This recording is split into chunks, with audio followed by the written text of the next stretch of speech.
clases, pero nos han programado el número 16 el examen. Entonces, para no perder todo el sílabus, vamos a hacer 14, 15 días y la próxima clase es la número 16. Entonces, completamos todo el ciclo. Ahora, otra cosa, me van a disculpar porque la vez pasada puse un cuestionario y no me ha gustado. Así que alguna pregunta no había sido correcta, así que por eso lo anulé. Esa no va a entrar en el grupo del promedio de todos los cuestionarios que ustedes tienen. Hoy día tienen un cuestionario, ya lo revisé y van a tener a las 9 de la noche. Igualmente, la próxima clase van a tener el último cuestionario. ¿Ya? Entonces, bueno, creo que comienza la clase y después ya. ¿Ha firmado, no? Bien.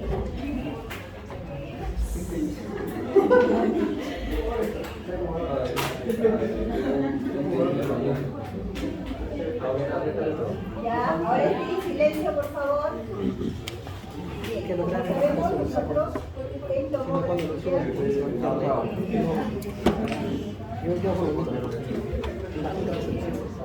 ese se le seguía. Están grabando mucho más.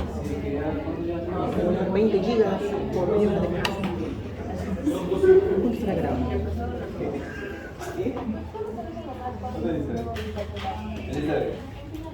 Oh, Joseph.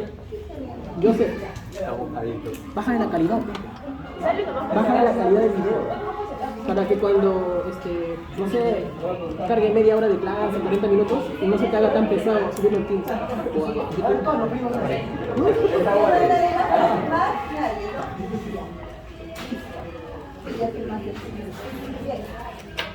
Entonces vamos a ver pues que el traumatismo facial es para cualquier tipo de examen, como usted sabe, para el examen radiográfico es muy difícil para poder ver las fracturas. Por favor, silencio.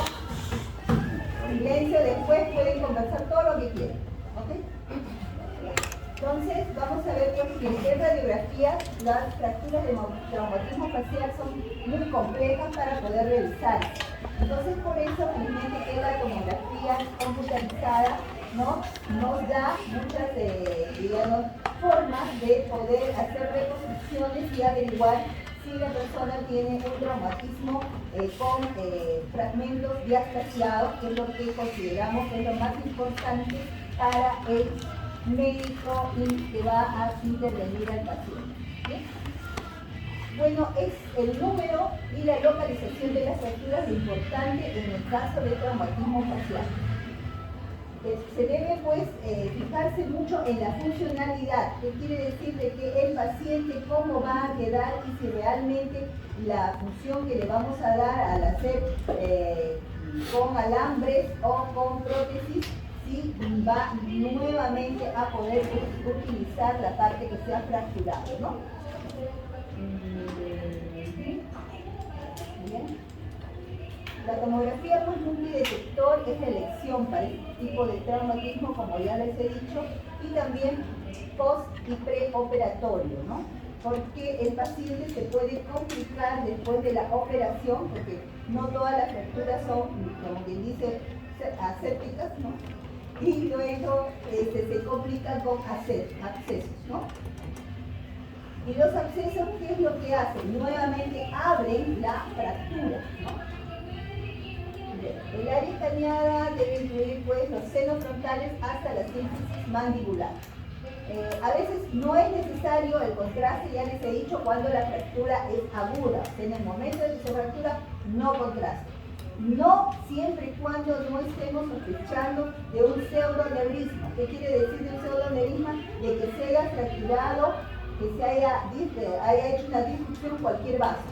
El vaso puede, como ya ustedes han visto algunas veces, la arteria tiene varias partes, ¿no? Entonces no se rompe totalmente la arteria, pero sí una parte de ella, donde se va a ir acumulando, como quien dice, dentro de esa pared, se va a ir acumulando la sangre. Eso se llama pseudoaneurisma. Y ustedes lo van a ver o lo van a sentir como si fuera una fístula que se le pone a los insuficientes renales, igualito. Ustedes van a acercarse a esa bolita que tiene el paciente junto con su fractura y van a sentir el trip, ¿no? Van a sentir un trip igualito que si fuera una fístula, porque en realidad, entre comillas, es una fístula, ¿no? Luego tenemos que no es necesario si no hay lesión vascular. La adquisición de las imágenes se realiza con el mínimo, dependiendo también, ¿no? Si es una parte de la, diríamos, de la cara que no condiciona o una estructura, como podríamos decirle, pues, la hipófisis, ¿no? Que tiene, a veces tiene estructuras muy pequeñas que tenemos que analizar si es que se han roto o no. Silla turca, por ejemplo, ¿no? Nos interesaría en silla turca ver si la hipófisis está tomada, por supuesto que sí, ¿no es cierto? Entonces hacemos cortes más pequeños. Pero, por ejemplo, en la mandíbula, ¿no? Ustedes ven que la mandíbula es una estructura bastante grande, pues haremos cortes. Si es que no está, lógicamente, comprometida las articulaciones, podemos hacer cortes más grandes, ¿no? Se harán reformateos todos los que puedan. No solamente coronal, axial, tridimensional, diferentes ventanas, todo lo que pueda ayudar al diagnóstico de la fractura. Bien.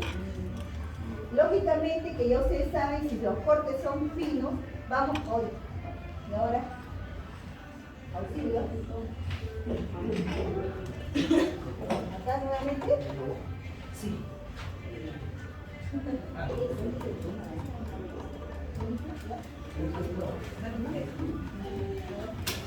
Ah, y ahora les dije ya, entonces ustedes saben que los cortes finos nos van a ayudar para poder hacer reconstrucciones muy buenas, ¿no? Oblicuas, y nos van a dar la realidad de lo que realmente está pasando con la fractura y también fracturas de estrés, ¿no? No son del tema de esto, pero las fracturas de estrés, que son las fracturas que pueden tener muchos de ustedes que practican, por ejemplo, baile, que practican natación, ¿no? Que practican fútbol, ¿no? Que practican, bueno, esos taekwondo, pueden tener fracturas de estrés que comienzan a molestarlos, ¿no? Pero que en realidad ustedes, si las ven en cortes grandes, no la van a poder diagnosticar. Si la ven en cortes finos, es posible que podamos diagnosticar al menos en columna vertebral, ¿no? Que es lo que más se daña en este tipo de lesiones, y bueno, lógicamente rodillas, ¿no? Bien.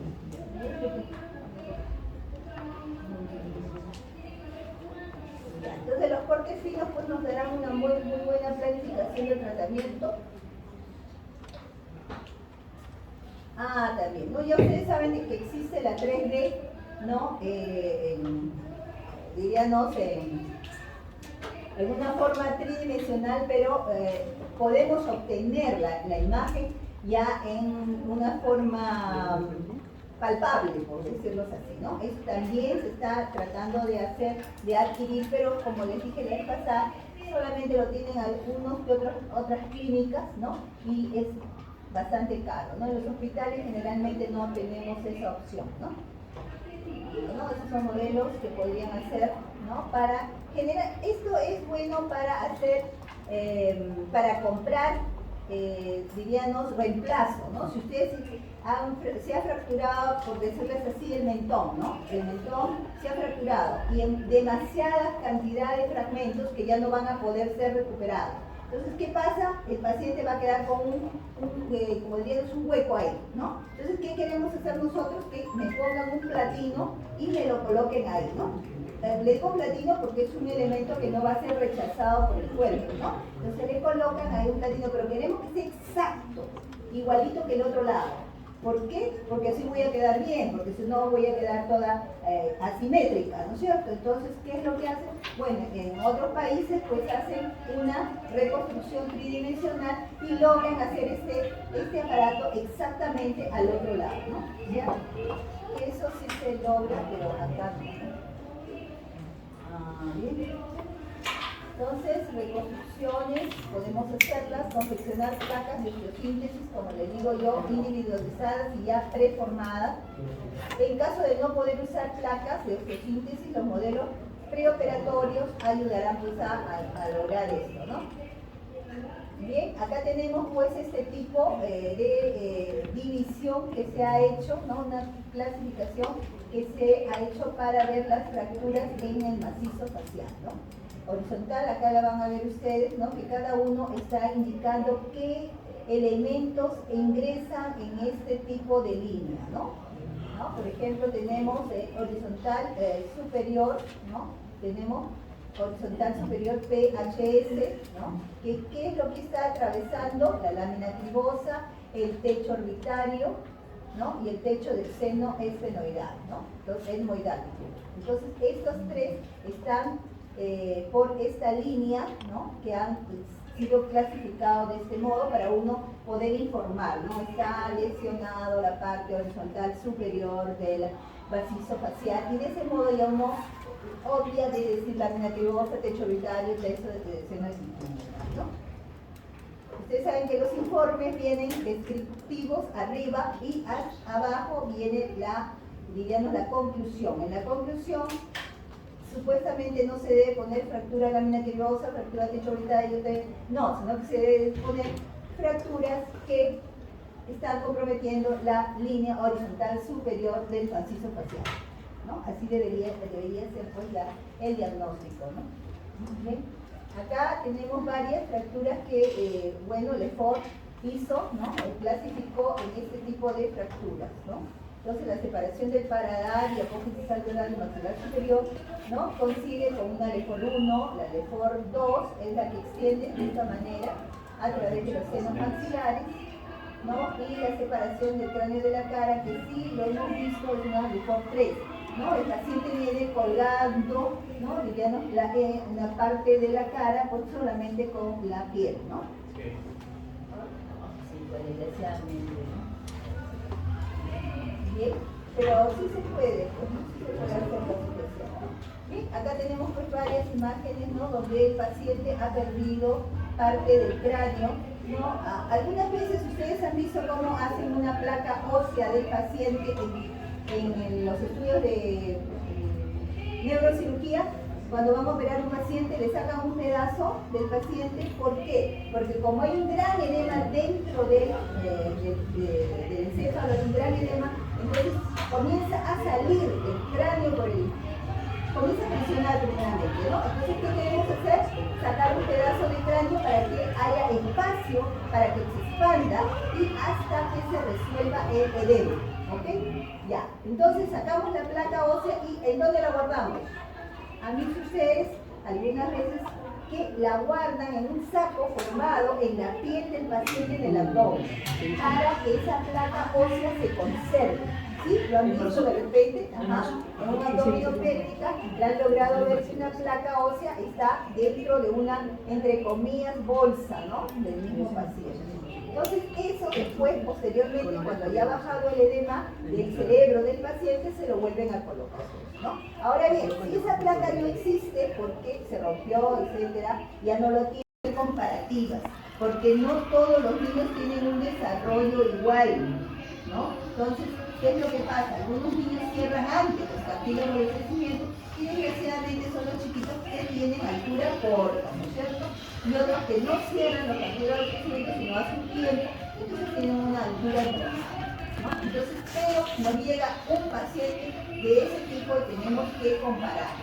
Entonces comparamos con su misma estructura, un brazo con el otro brazo, una pierna con la otra pierna, ¿no? Entonces tenemos pues las indicaciones son en niños, ¿no? Los traumatismos por autos, motonetas, etc. Fracturas en las pelvis, fracturas interarticulares asociadas con lesiones neurovasculares, columna vertebral, y estas más importantes que involucran el físico. Heridas de bala también hemos visto, traumas penetrantes, fracturas que no se saben, ¿no? De niños golpeados, ¿no? A veces los padres pues, no tienen mucha paciencia y los tiran a los niños contra el suelo, ¿no? Y se fractura, y lo llevan al hospital diciendo que simplemente el niño se cayó de la cama, ¿no? Y eso es lo triste, ¿no? Toda fractura que veamos de un niño supuestamente golpeado tiene que ser consultado con el médico de servicio. Si ustedes sospechan que ese niño ha sido golpeado, por favor, no entreguen la placa así por así, sino entreguenlo al médico de servicio para que él indique qué es lo que se tiene que hacer, para que no lo vayan a traer al cierto? ¿Ya? Entonces eso es lo que también ya se está tratando de controlar, ¿no?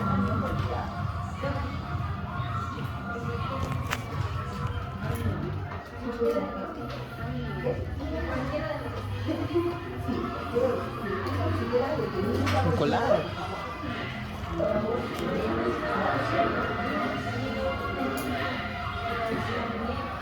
Claro, muchas veces también agarran a la niña, la jalan nada más de ejercicio, ¿no? Y generalmente son sexuales, ¿no? Pero también pueden dañar la mente. Cualquiera fractura no debe de niños, al menos no debe ser pasado sin diagnóstico del médico o del jefe de servicio. La pelvis social, lesiones de la cabeza femoral, de los que saben que eso va a condicionar que el niño tenga reducción de tamaño, ¿no es cierto? Entonces tienen que ver muy bien si es que la fisis de la cabeza femoral está dañada. Y cuidar estas actividades también, porque ya ustedes pueden imaginar que los niños, como rápidamente, ya les he dicho, rápidamente funcionan nuevamente las fracturas, les pueden funcionar mal, mala posición, ¿no? Y pueden pues traer ojeras, dolor o malas posiciones.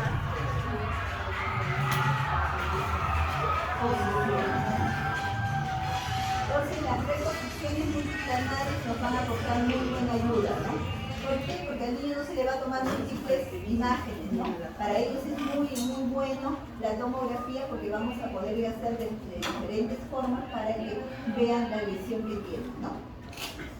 Movimientos óseos o defectos secundarios.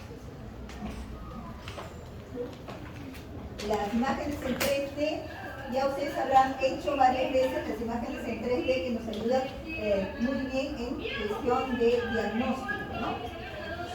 Al menos en lo que es la pelvis de acá arriba y la pelvis de allá abajo, ¿no es cierto? El círculo pélvico no es bien visto en radiografía, en cambio en tomografía es fácilmente visual. Ahí está el trauma esquelético pediátrico, ¿no? Esos parámetros que se utilizan, tenemos el kilovoltaje, 120, el miliamperaje que se utiliza dependiendo, usted sabe, ¿no? El menor, ¿no? Bien. La menor cantidad de radiación, ¿no? Pero siempre que no se interponga con el diagnóstico, ¿no? Entonces, el esqueleto pediátrico, como ustedes saben, las fracturas de tallo verde, que es lo más común que tenemos nosotros en niños, ¿no? Porque es flexible que la adulta genera generalmente la fractura de deformidad plástica. El hueso está deformado más allá de su capacidad de retroceso, pero no hasta el punto que se produce una fractura. Es decir, como si el hueso se estirara, ¿no es cierto? Y ustedes los han visto, pero no, un hueso semi-estiradito, pero no fracturado, ¿no? No encontramos el trazo de fractura, pero sí un hueso que se ha doblado, ¿no? La fractura ocurre en unión de metáfisis y diáfisis a partir de fuerzas de compresión, ¿no?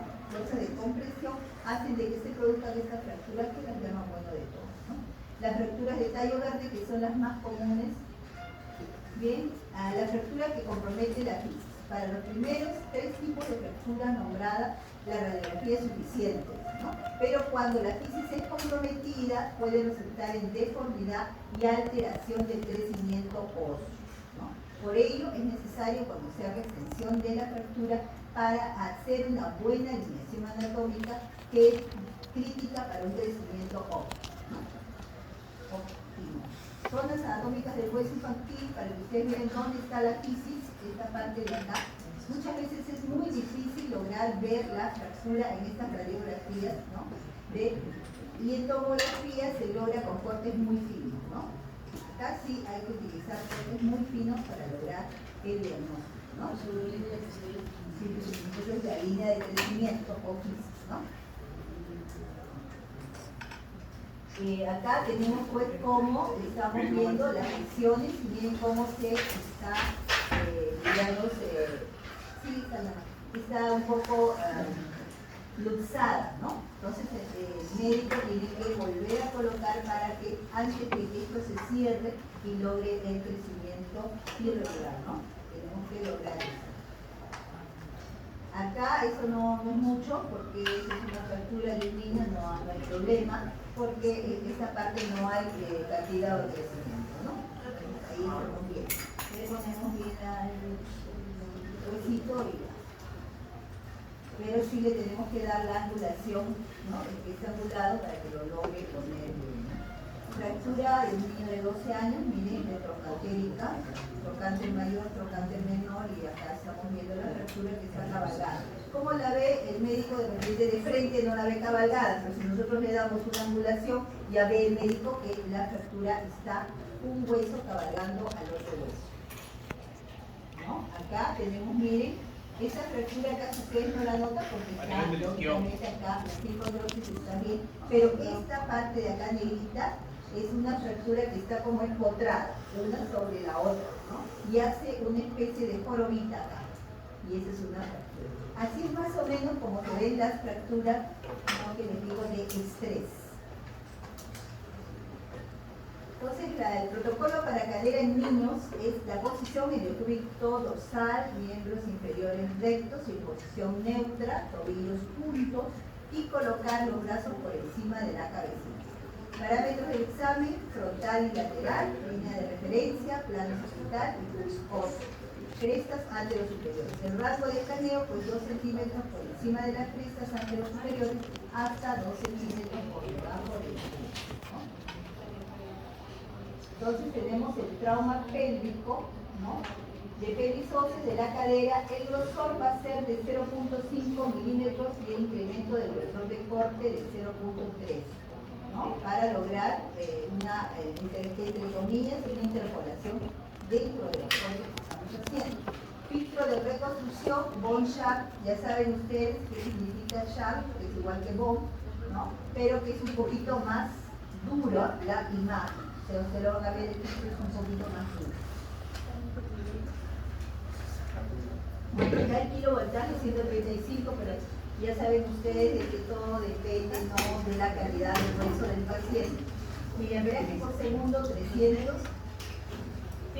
Hay que centrarlo en el lado de la cadera afectada. Bueno, eso también, cadera con cadera, ¿no? Las dos caderas y la cadera afectada, pasarla también, ¿no? Desgraciadamente, si hay todavía cartílago de crecimiento, preferimos los médicos para el diagnóstico exacto es que las dos caderas sean tomografiadas.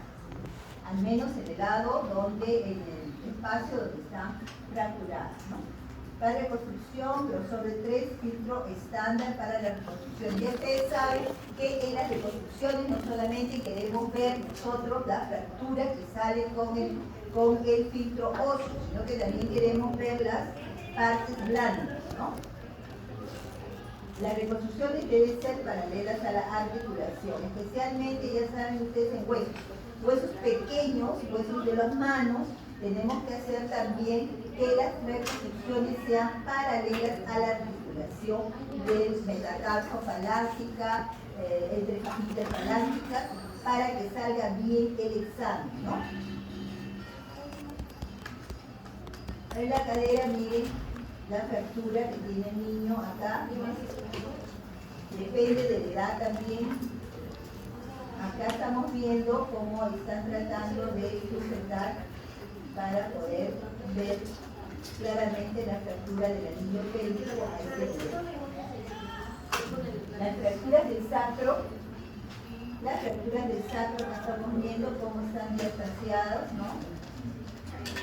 ¿Ya? Y en esa fractura del sacro, ya ustedes saben de que tenemos que ver si es que la vejiga ha sido lesionada. Necesitamos también una de Magellan, ¿no?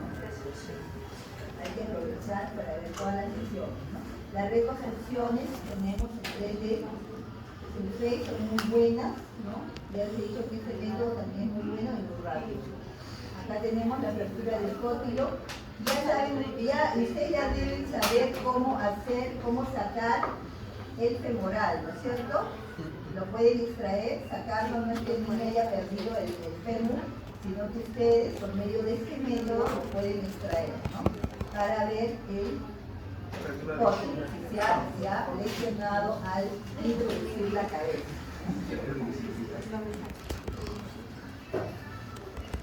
Acá tenemos la fractura de pelvis, ¿no? No se olviden, siempre que se sospeche captura del código tenemos nosotros que sacarlo, ¿no? Y acá está la bibliografía de esta parte, acá la ven, para que lo vean. Ahora bien, ustedes están viendo también los traumas torácicos, ¿no? Ya han visto que las fracturas de los motociclistas no solamente es cuestión de la cabeza, sino que a veces la moto, ellos caen sobre la moto, ¿no? ¿Y qué es lo que se van a lesionar? Pues el tórax, ¿no?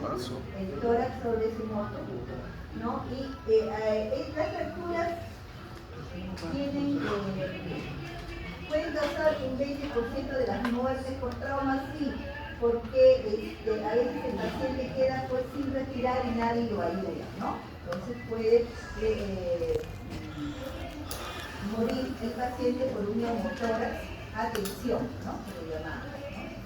Y han visto las películas cómo sale algún salvador y cuál le clava un lapicero y piensa, no sean tan drásticos, pero más o menos, ¿no? Es mayor incidencia pacientes de 30 a 40 años, sí, lógicamente, porque son fracturas que se hacen pues, en movimiento, la mayoría de ellos en pasajes, ¿no? O sea, traumatismo en motos, en carros, ¿no?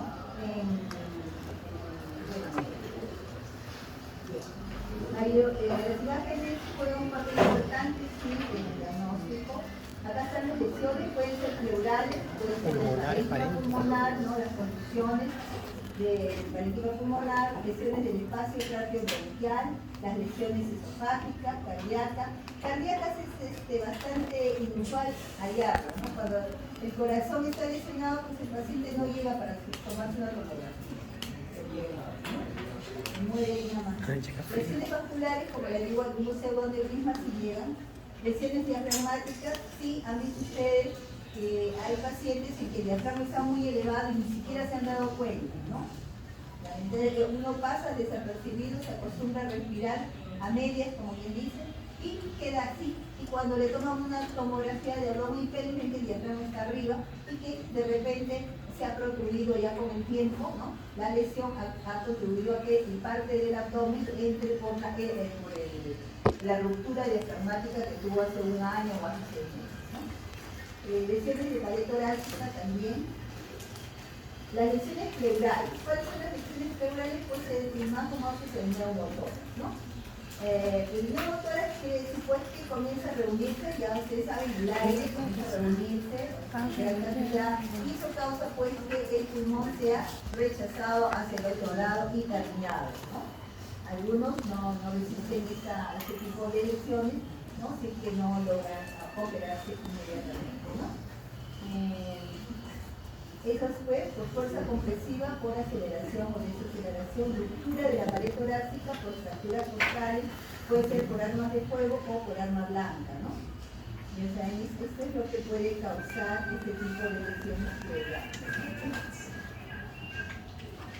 Bien, ahora tenemos un neumotórax que lógicamente se ha roto, ahí tiene una fractura costal, ¿no? La fractura costal ha hecho pues de que se produzca este neumotórax, ¿no? Y lógico que sale aire sola dentro, sino también afuera. Acá tenemos el neumomediastino, cuando ese aire ya no solamente está en la parte del tórax, sino que ya se fue hacia el mediastino, ¿no? Comprimiendo el corazón. El hemotórax es uno que ya no tiene aire, sino que tiene sangre, eso le llaman hemo, ¿no? Representa el espacio pleural que puede originarse en una lesión. ¿Por qué? Porque ahí también tenemos vasos, ¿no? Vasos que pueden romperse y de esa manera comienzan pues a llenar la cavidad pleural. El hemotórax postraumático, ¿cuál es la diferencia? Dicen, no, este es derrame. Lógicamente ustedes pueden verla en tomografía como cualquier otra colección hemática. Cuando es en el primer momento la ven blanquita y cuando ya va pasando el tiempo pues ya la ven un poquito así, ¿no? De este color. Le toman siempre, cuando haya traumatismo, por favor tomen un rollo acá para que el médico se dé cuenta que esta colección no es de 10 UH, sino que es de 50 UH, ¿no? Y sospecho pues que sangre, ¿no? ¿Bien?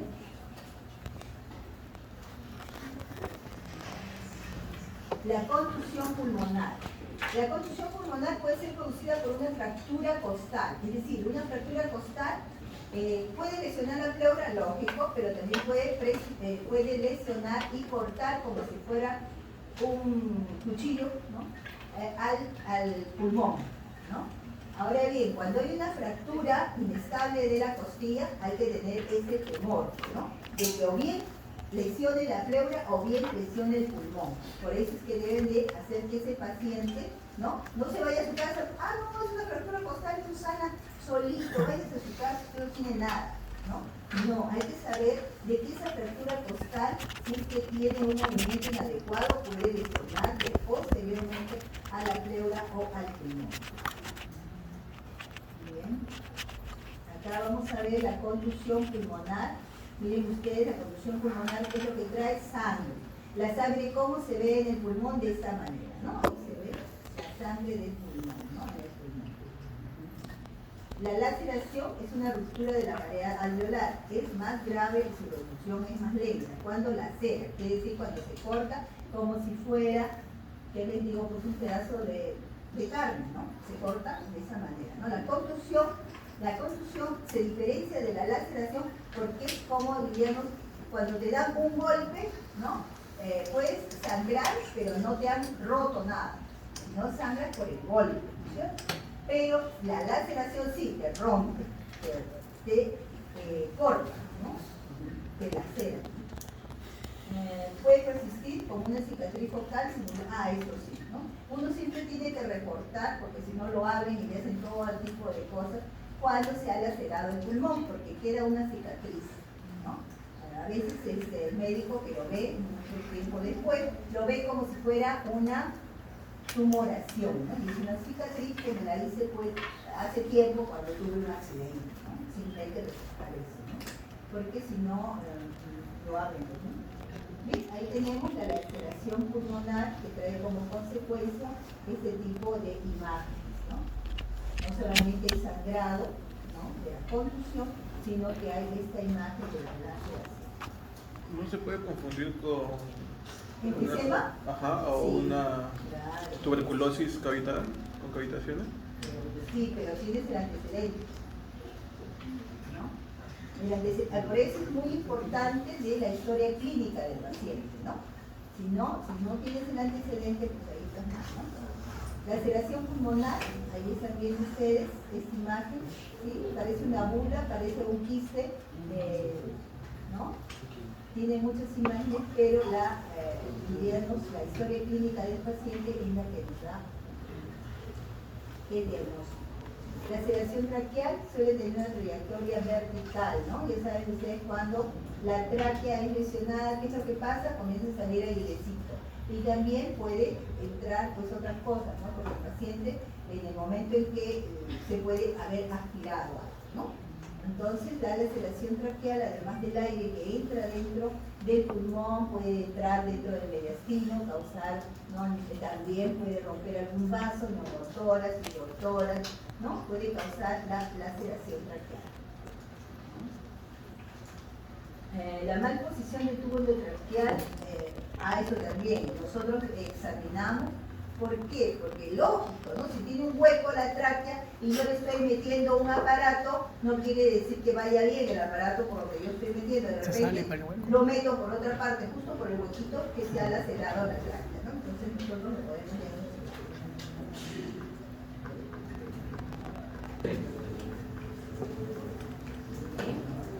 Acá estamos viendo pues una laceración traqueal, un poco exagerado. Tremendo, eso es lo que hace la laceración bronquial. La laceración bronquial también, ¿no? Como ustedes saben, comienza, mire, el bronquio. ¿Con qué obtendríamos esta imagen de laceración traqueal? ¿Qué creen? ¿Con qué imagen podríamos ver? ¿Quién respondió? Nicolai.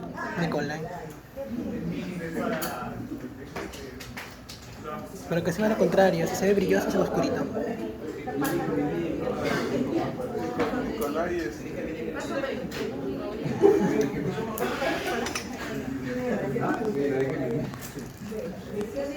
tomográficas, la mayoría se encuentran en sesiones perimetrales. Bueno, cobran una deuda, como que dice, ¿no? Quiero matarlo y declaro así un puñal o tal vez una metralleta, pero ahora ya no dicen metralleta. Tenemos organismos cerrados que es muy poco frecuente. Todos son lesiones penetrantes para entrar al esófago, porque el esófago es una parte posterior, ¿no? De media signo, ¿no? El signo tomográfico lo pueden agarrar por la espalda. El signo tomográfico es la fuga del medio de contraste dado por el oral hacia el espacio mencionado pleural. Ustedes han visto cuando un paciente borrachito, bien borrachito, ¿no?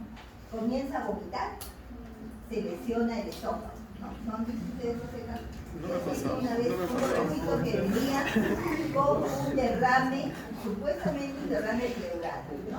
¿Qué había pasado? Que el borrachito había comenzado a vomitar muchas veces exhibió demasiado su esófago, se rompió el esófago y entró la comida que el borrachito lógicamente había regurgitado hacia la pleura, ¿no? Y había hecho, pues, ya ustedes saben qué iba a hacer después, ¿no? Un absceso, ¿no? Porque había contaminado la pleura. A ver, acá tenemos, miren cómo está y cómo se descubrió que se había roto, lógicamente que le dimos contraste, ¿no? Le dimos contraste por vía oral y vimos que se llenaba la pleura del contraste, ¿no? Pero ya saben ustedes que por favor no den contraste tipo para hacer el colon con el contraste. Denle simplemente hidrosoluble. Todo lo que entre por ahí, todo lo que se sospeche que hay una perforación, hidrosoluble. Nunca.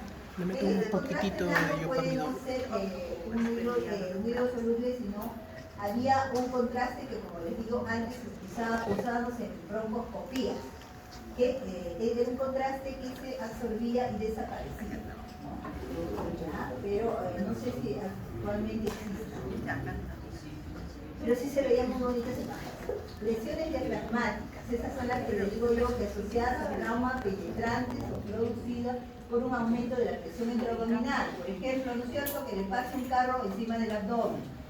¿No creen que se les rompe el hemidiafragma? Sí creo, ¿no? Las costillitas también. El diafragma derecho-izquierdo, ¿no? El izquierdo es el que más sufre. ¿Por qué creen? Porque me imagino que ¿quién es que te protege? El hígado. El hígado, el otro lado no lo protege nada. Ahí no queda, ¿no? Bien, entonces tenemos eso, ¿no? Lo que pasa. Ahí tenemos, miren, ¿qué imágenes debemos de obtener nosotros para poder hacer ese diagnóstico? Pues la que más nos gustan a los médicos es ¿La sagita? ¿no? O sea, la coronal. sagital. Sagital dije. ¿Por qué? Porque ahí comenzamos a ver nosotros Me dije saquita. cómo el diafragma entra cualquier Sí, sí, ya, carajo. órgano. Volumen parenteral. Acá tenemos la fractura external, ¿no? Cuando ha caído algo sobre nosotros, ¿no? O cuando una persona ha querido darle una buena para que respire el paciente, ¿no? ¿Sacudida? A veces se emociona, ¿no? Bien, las fracturas costales, como ven ustedes, pueden lograr que todo el daño sea en partes blandas, pero también pueden ocasionar daño en la parte de la pleura, ¿no?